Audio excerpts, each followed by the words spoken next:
What you got there, Jim? It's work. Work? What about this? What does this do? Did you put my stapler in Jell-O? No.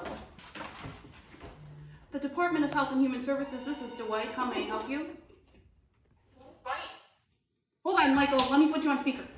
Help me. I need help. I am hurt. I have hurt myself. I want to go to work, but I need you to come and pick me up. I burned my foot very badly on my Foreman grill, and I now need someone to bring me into work, but not you, Dwight. Michael, I'm coming! I will save you, Michael! I'm coming! No, Pam, Jim. Michael! Michael, I'm coming!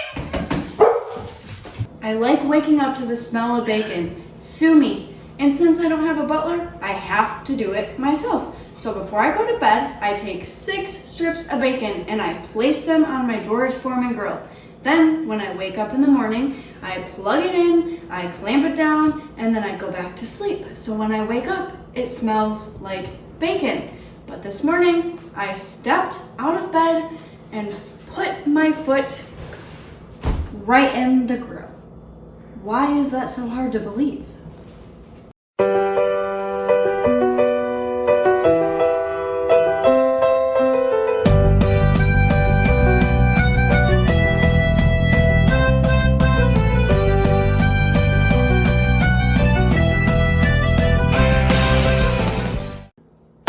Michael's so dramatic. He thinks he needs a Jim! It's psychological. psychological evaluation, all because he cooked his foot. Fact. The IATAPMA,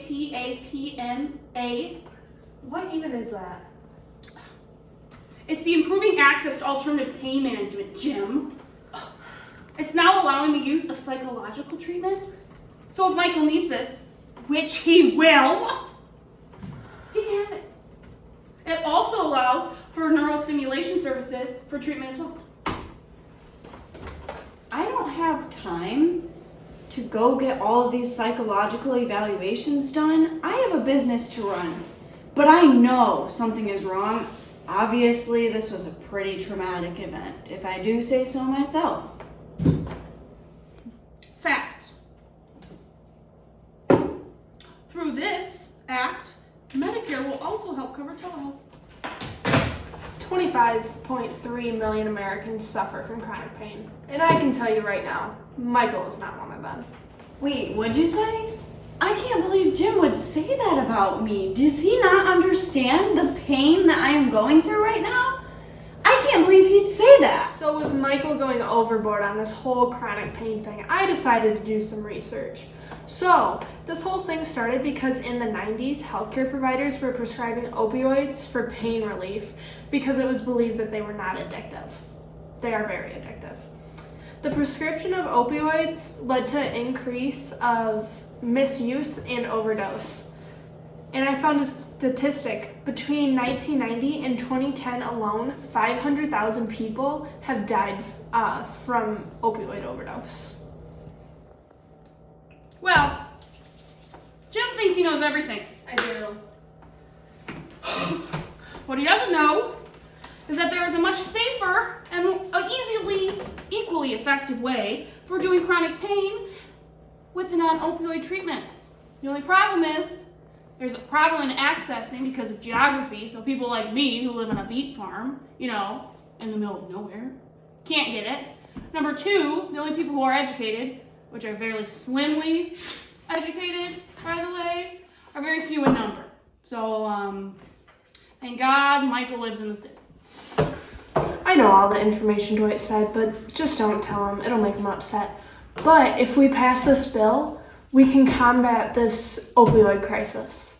My man, Robert E. Latta, that dude had my back. He introduced this bill specifically for me.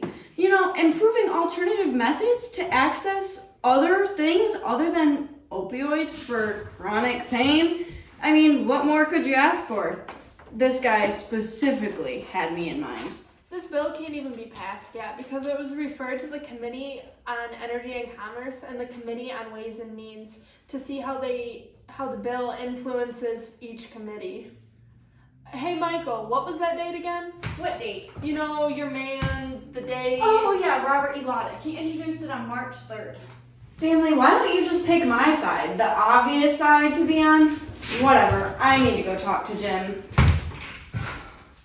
Man, I wish it was pretzel day. I don't even know why these people are arguing. I don't even like this job. I've always wanted to be an occupational therapist, and that's why I love this bill. People like me who suffer traumatic injuries, I don't have time to see a doctor. Telehealth is my only option. See, occupational therapists could use technology to engage with their community members and other providers while also improving access to healthcare, preventing disease, expanding access of care, and preventing delays in receiving care. Do you know how hard it is to walk around with those things all day? I'm gonna need some adaptive devices and assistive technologies to help me out with this injury.